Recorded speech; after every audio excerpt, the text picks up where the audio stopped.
ازيكم يا شباب عاملين ايه؟ ايه رأيكم في الشكل الجامد ده؟ احنا قلنا بس تغيير عشان حصل كده يعني فاهمني. تعديل في الديكور بالشكل يعني ايه نظبطه شوية.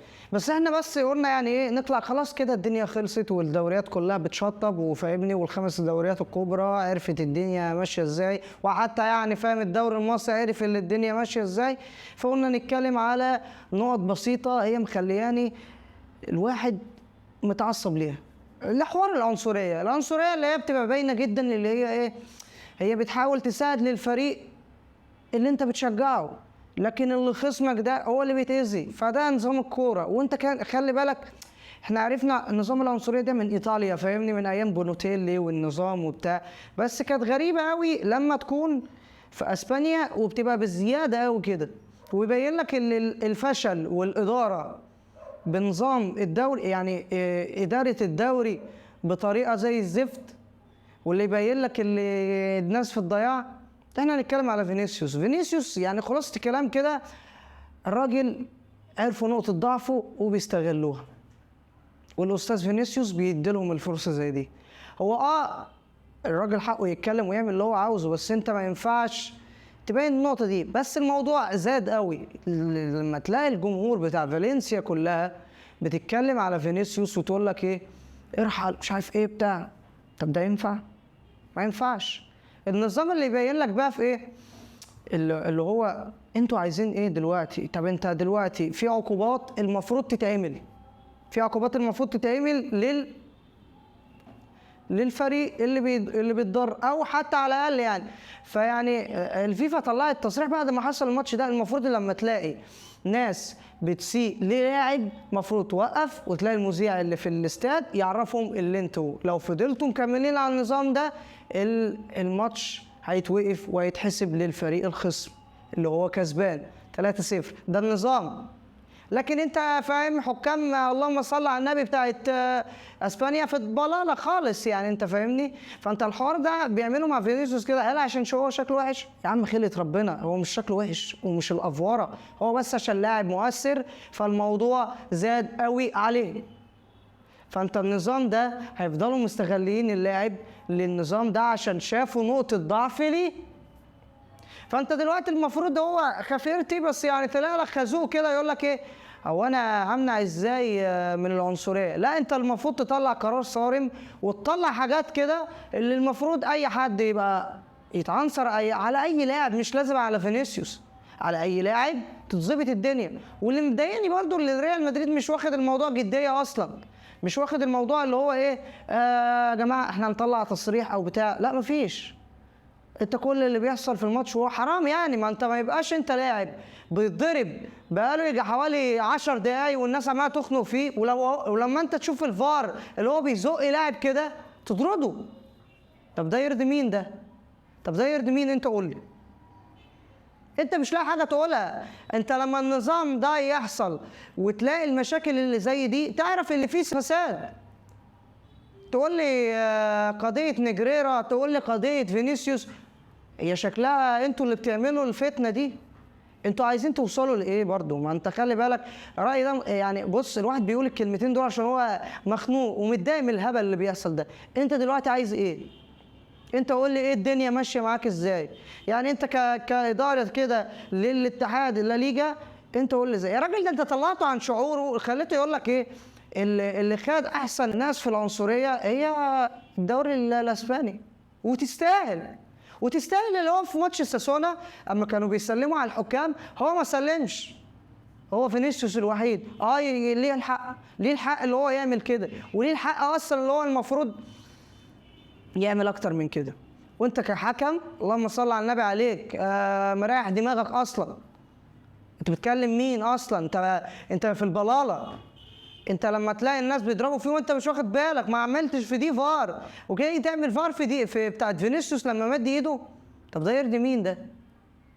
هي باينه قوي. انتوا يا جدعان بتعيدوا نظام بانوتيلي بس كان في ايطاليا. بس على الاقل ايطاليا بيبقى عندهم قواعد كده اللي هو غريب شويه. هو بالرغم برضه الكاكو فاهم اللي حصل ليه في ماتش اليوفي وما عمل كده اتطرد. طب انت ايه يا اسطى؟ ده انا اللي بتشتم، انا اللي بتشتم، يعني انا بيقولوا لي يا ولاد كذا، يا ابن القرد، يا ابني يا اللي شبه القرد، يا اللي مش عارف ايه.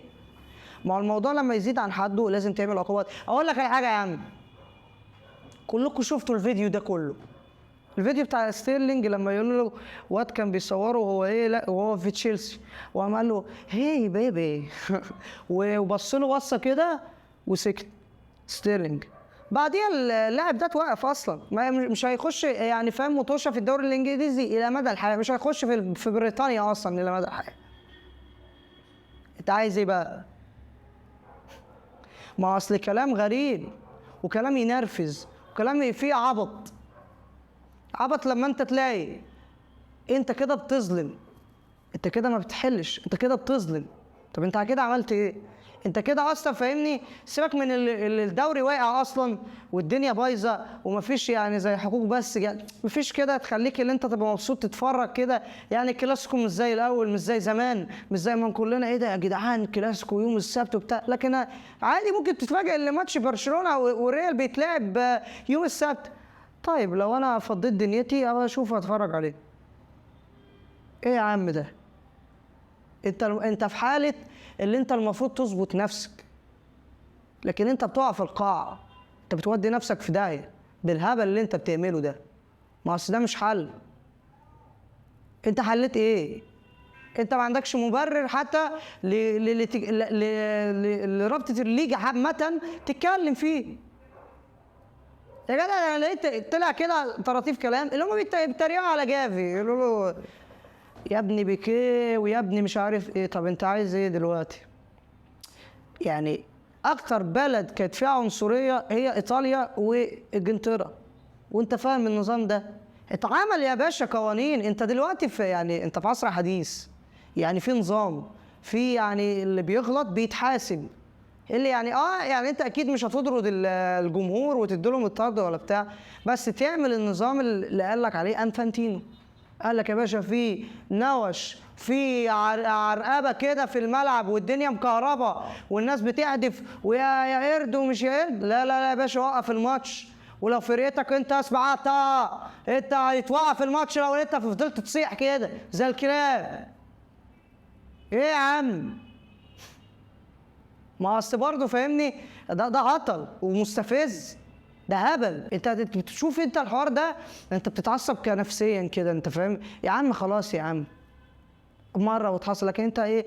هي عماله تتكرر كذا مره. ده من اول الموسم، الماتش بتاع مايوركا ده اللي كان قبل ما يلعب الاهلي في كاس العالم للانديه، شفت ايه اللي حصل؟ ايه؟ ما اصل هو مش موال، ومش كل شويه تفضل تعيد انا معاك اللي فينيسيوس بيجادل وكده، بس دلوقتي ليه الحق عشان الموضوع زاد عن حده. لكن انت تيجي تكلمني في نقطه اللي هو المفروض لا ما ينفعش. طب انا اعمل ايه للجمهور؟ ايه اللي تعمل للجمهور؟ ما انت لازمتك ايه؟ انت ايه لازمتك كرابطه ليجا كخفيرتي بس؟ انت فاهم ايه لازمتك في الموضوع؟ انت ايه اللي انت بتعمله اصلا في الاداره؟ ما بتعملش حاجه، انت بس فالح بس تعمل لي قواضي في دي قواضي مش هنا او مش عارف ايه. قال ايه عشان السوبر ليج؟ ما انت عشان زي الزفت ما بتعملش رواعي اصلا للفرق وانت عارف ان الدنيا بايظه. وما هيخش السوبر ليج ليه يا حضرتك؟ مش عشان الفلوس بس؟ امال يعني ايه على سواد نجاح المنظومه والنظام دي لسه ما اتعملتش.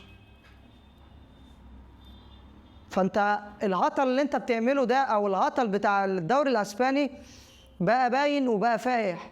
فلازم يبقى مش عقاب للعيبه اللي بتعنصر على اللاعب، لا ده عقاب لاداره الليجا كلها، عشان ده حاجه زي الزفت زي القرف. معلش يا جدعان بقى عشان ايه فاهمني الواحد اتعصب وبتاع، وقولوا لنا رايكم ايه رايكم في البتاع ده لغايه مؤقتا يعني فاهم نشوف الدنيا ماشيه ازاي وكده.